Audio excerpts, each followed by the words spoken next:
আপনাদের দোয়া দরকার আল্লাহ দরবারে কবুল করুন, সবাই বলি আমিন।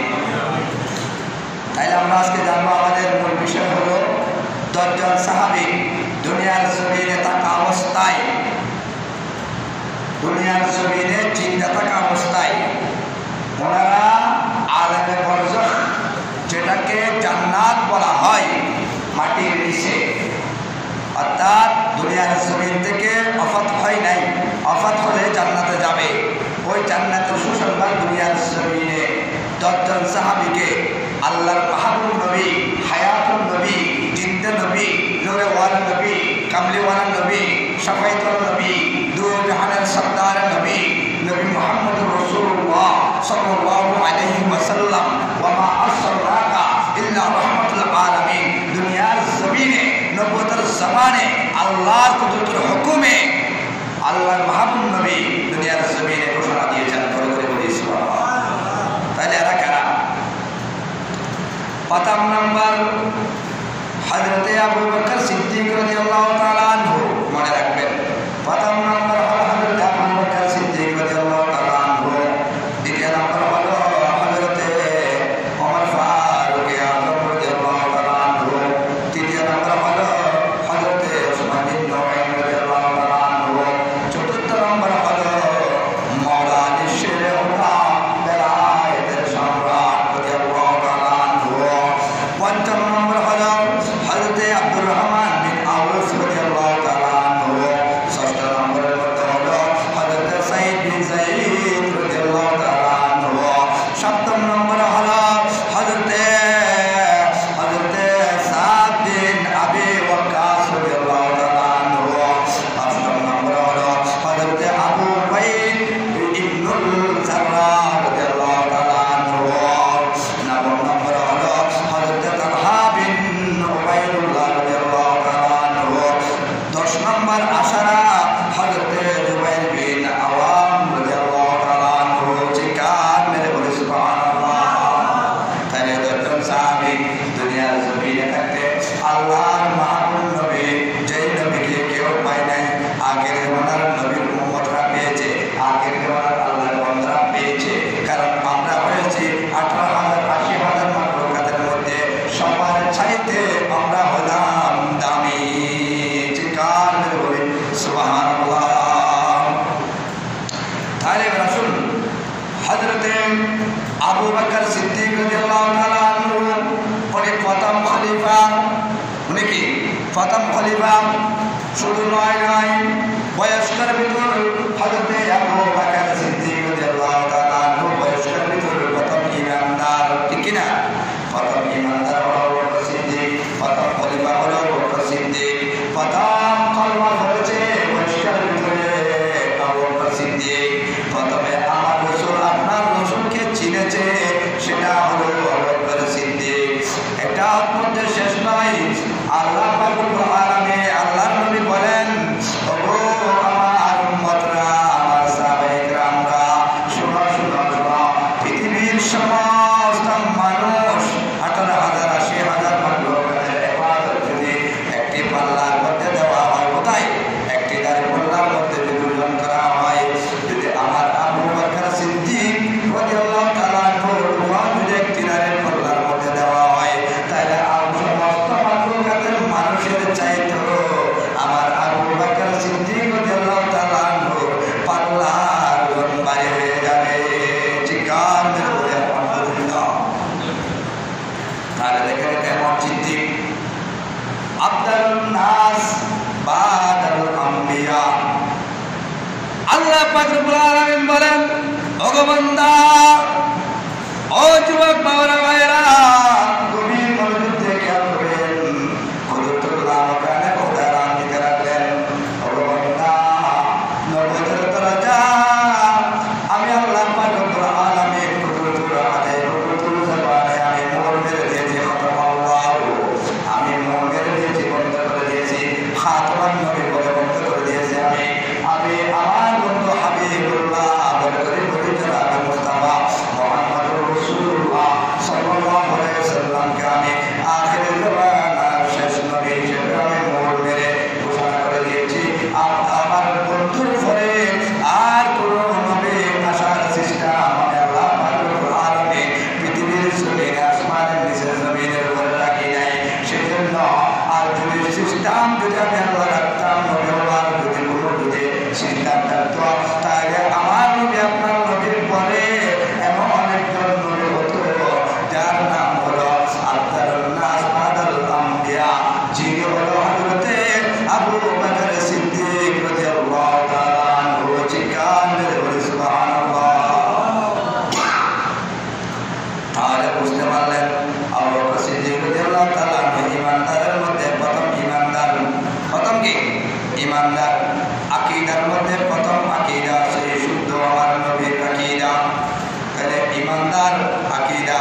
প্রথম ইমানদার হলো হযরতে বিবি খদিজাতুল কুবরা রাদিয়াল্লাহু তাআলা আনহা।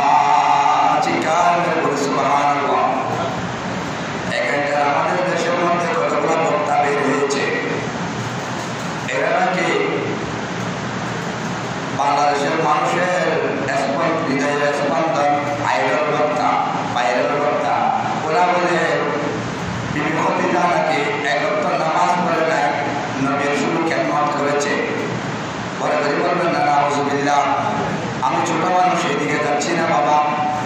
কিন্তু এ কথা যারা বলবে তো দূরের কথা, কেউ যদি মনে মনে ধারণা আনে, কেউ যদি মনে মনে বাসনা করে, কল্পনা জল্পনা করেও তার ইমানটা সঙ্গে সঙ্গে ক্যান্সেল হয়ে যাবে। খুব চাওয়াজ বলি নাউজুবিল্লাহ।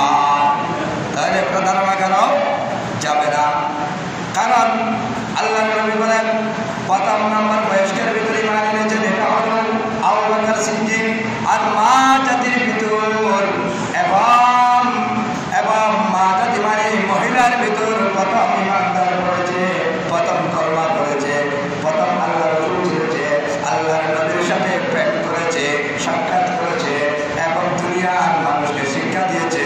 মা জাতির ভিতর এটা হলো বিবি খদিজার দান। চিৎকার করে বলি সুবহানাল্লাহ। সেই বিবি খদিজার নামে এত বড় অপমান। যে বিবি খদিজা প্রথম আল্লাহর নবীকে চিনেছেন, আল্লাহর নবীকে শাদী করেছেন, ঠিক না? তার নামে এত বড় অপমান। ওনার ইমানটা সঙ্গে সঙ্গে চলে গেল, ঠিক না? তাহলে আমরা বলতে চাইছিলাম বাবা, এবার আসুন দ্বিতীয় নম্বর খলিফা হলো হযরত ওমর ফারুক আযম রাদিয়াল্লাহু তাআলা আনহু। উনি এমন ওমর ফারুক আযম, আল্লাহর মাহবুব নবী, হায়াতুন নবী, জিন্দা নবী, নূরেওয়ালা নবী, কামলেওয়ালা নবী, শামেতওয়ালা নবী। 12 তারিখে পূর্ণিমার চাঁদের মধ্যে হযরত আয়েশা সিদ্দিকা, মা আয়েশা সিদ্দিকা রাদিয়াল্লাহু তাআলা আনহাকে নিয়ে বের হলেন হুজরা শরীফ থেকে। কোথায়? ঘর থেকে বের হলেন। বের হয়ে আল্লাহর মাহবুব নবী মদিনায়ে মুনাওয়ারার দিকে হাঁটতেছেন। হাঁটতে বের হলেন, মক্কা শরীফের দিকে হাঁটতে বের হলেন। সান্নিফল রাত ছিল, কতটুকু হাঁটতে হাঁটতে গেলেন।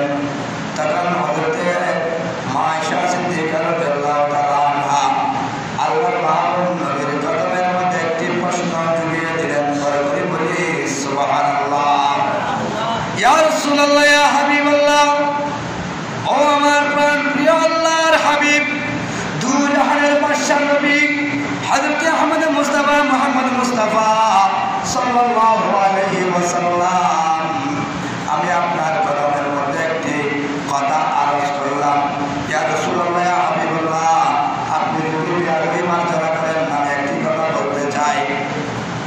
আল্লাহর মাহবুব নবী মুস্কি মুস্কি হেসেছেন। কিভাবে হাসছেন? মুস্কি মুস্কি। এখন তো বাবা আমরা হাসি কিভাবে? আমরা মুস্কি হাসা তো দূরের কথা, আমরা যদি হাসতে চাই এখান থেকে কানের গোড়া পর্যন্ত আসে হাসিটা, ঠিক কিনা? এভাবে হাসলে আপনি সওয়াব পাবেন না। আপনি একটু দুই টুকরোর মাঝখানে মস্তি করে হাসি দিবেন, ওই হাসির দ্বারাই বোঝা যায় আমার দয়াল নবীর সুন্নাত আদায় হলো। সেজন্য মুস্কি হাসাটা আমার নবীর সুন্নাত। খেয়াল করবেন কথাবার্তা। তাই আমি বলতে চাইছিলাম মুস্কি হেসে আমার নবী বললেন, হযরত মা আয়েশা সিদ্দিকা রাদিয়াল্লাহু তাআলা আনহা, আমি অনুমতি দিলাম, তুমি কি প্রশ্ন করবে একটু বলো। হযরত মা আয়েশা সিদ্দিকা রাদিয়াল্লাহু তাআলা আনহা বলতে লাগলেন, চন্দ্রের তারার দিকে তাকিয়ে, আকাশের দিকে তাকিয়ে বলতে লাগলেন, ইয়া রাসূলুল্লাহ, ইয়া হাবিবাল্লাহ, আমি চন্দ্রের মধ্যে বহু অবগণিত তারা দেখতেছি, বহু অবগণিত তারা দেখতেছি। ইয়া রাসূলুল্লাহ, ইয়া হাবিবাল্লাহ, আমার বিয়াদবি মার্জনা করবেন। ওই অবগণিত আল্লাহর সৃষ্টি জগতের মধ্যে বহু তারা দেখতেছি, আমি আসমানের মধ্যে উদিত হয়েছে।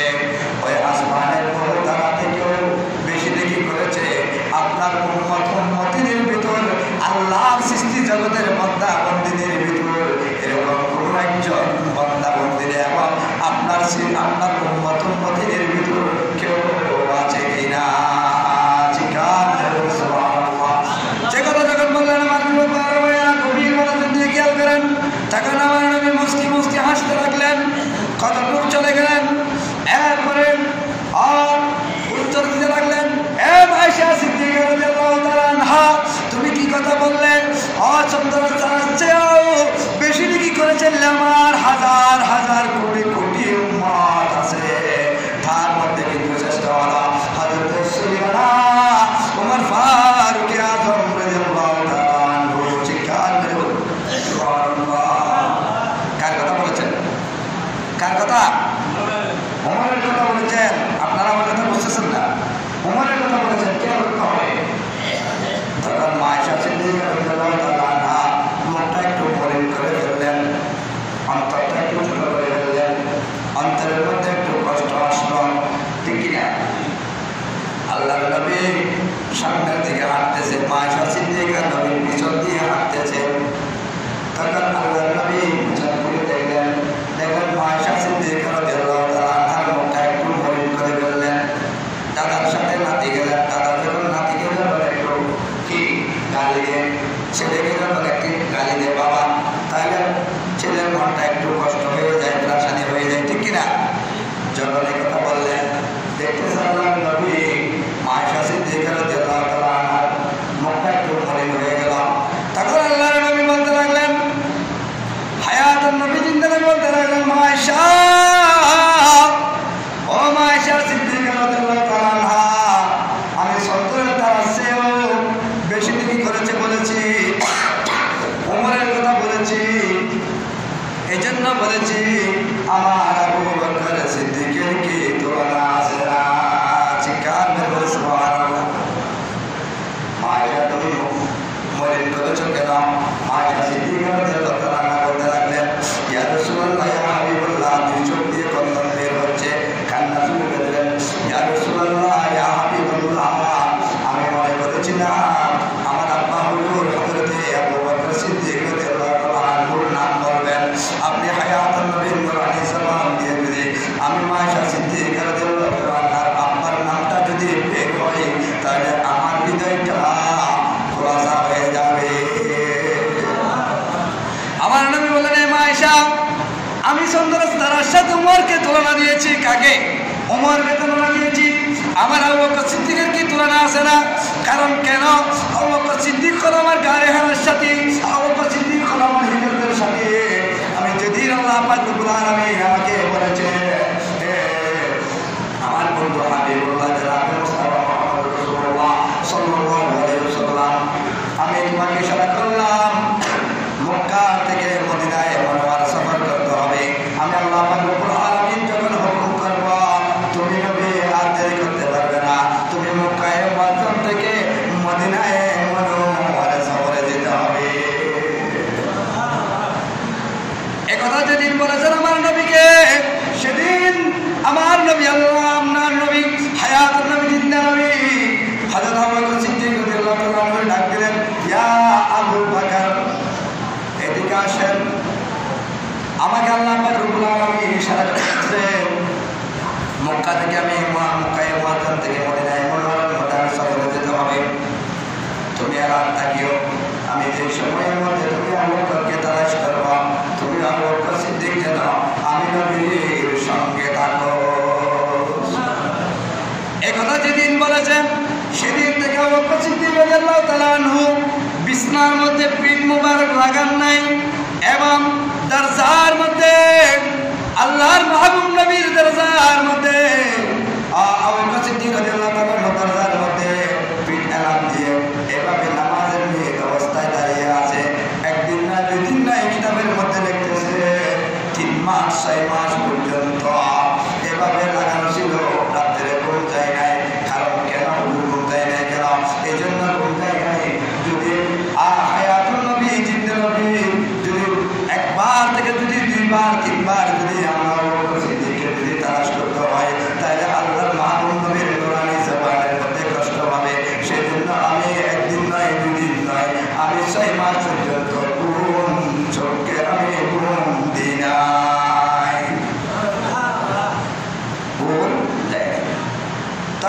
করলেন। আল্লাহ যখন ইশারা করলেন, আবু বকর সিদ্দিকের দরজা গেল, আল্লাহ নবী ডাক দিলেন, ইয়া আবু বকর সিদ্দিক, ইয়া আবু বকর সিদ্দিক বলতে হয় নাই, ইয়া রাসূলুল্লাহ, ইয়া হাবিবাল্লাহ, লাব্বাইকা, ইয়া রাসূলুল্লাহ বলে আল্লাহর মাহবুবের কদমের মধ্যে লুকিয়ে পড়লেন, ইয়া রাসূলুল্লাহ, আমি আবু বকর সিদ্দিক, আমি হাজির, লাব্বাইকা, আমি ইয়া রাসূলুল্লাহ, আমি আপনার কদমে হাজির। তখন বললেন, হে আবু বকর সিদ্দিক, তুমি আমাকে দিয়ে মক্কায় ইমারত থেকে মদিনায় মুনাওয়ারার মধ্যে সফর করতে হবে। হাঁটতে লাগলেন। সেই সময় তো প্লেন ছিল না, সেই সময় গাড়ি ছিল না, সেই সময় কোনো যানবাহনের ব্যবস্থা ছিল না।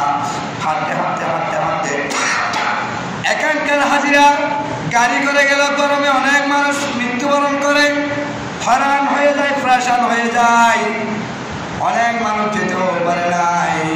সেই সময় আবু বকর সিদ্দিক রাদিয়াল্লাহু তাআলা বৃদ্ধ অবস্থায়, বয়স্ক অবস্থায় আমার নবী, আপনার নবী, আল্লাহর প্রিয় নবীকে পিন মুবারকের মধ্যে নিয়ে সোনার মদিনায় সফর করিয়াছে।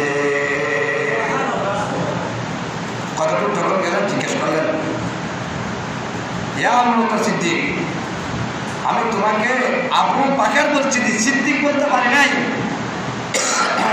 তুমি আমার কদমে হাজির দিলেন কিভাবে? তখন আবু বকর সিদ্দিক রাদিয়াল্লাহু তাআলা কান্না শুরু করে দিলেন, ইয়া রাসূলুল্লাহ, ইয়া হাবিবাল্লাহ। তখন কান্না করতে লাগলেন, আপনি যেদিন আমাকে ডেকে বলেছিলেন, ইয়া আবু বকর সিদ্দিক, আল্লাহ কখন আমাকে হিজরত করার জন্য ইশারা করে, যখন ইশারা করবে আমি তোমাকে যখন তালাশ করবো, তোমাকে আমি যেন পাই। যেদিন আমাকে বলেছিলেন মসজিদের নববীর মধ্যে, সেদিন থেকে আমি আবু বকর সিদ্দিক আর চোখে ঘুম দিই নাই, পিঠকেও বিছানা দেখাই নাই। আগের জমানার নবী কখন আসবে, নবীর জমানে কখন কষ্ট হবে, তার থেকে বিদায় দিলে আমার আবু বকর সিদ্দিক যদি ঘুমিয়ে যায়, তাহলে আমার প্রচুর কষ্ট হবে। সেজন্য আমি একটি রাত, একটি মুহূর্ত আমি দিনেও ঘুমাই নাই, রাতেও ঘুমাই নাই। কারণ এভাবে আমি আপনার পথ চেয়ে আমি 1 মাস নয়, 2 মাস নয়, 6টি মাস অপেক্ষা করেছি। এমন আবু বকর সিদ্দিক রাদিয়াল্লাহু তাআলা আনহু, সেই আবু বকর সিদ্দিক রাদিয়াল্লাহু তাআলা আনহু কথা বলে নাই। কথা বলছে কার? ওমরের কথা। কার কথা? মা বাপের রূপবার বোঝার জন্য, মা বাপের রূপবার বোঝার জন্য। মা বাপের কথা কেউ যদি আমার সামনে যদি আমার বাবার মায়ের কথা যদি কেউ বলে, সুনাম করে, আমার একটু ভালো লাগবে না? ভালো লাগবে তো। মা বাপের কথা রূপবার বোঝার জন্য নবীর কদমে প্রশ্ন ঢুকিয়ে দিলেন হযরত আয়েশা সিদ্দিকা রাদিয়াল্লাহু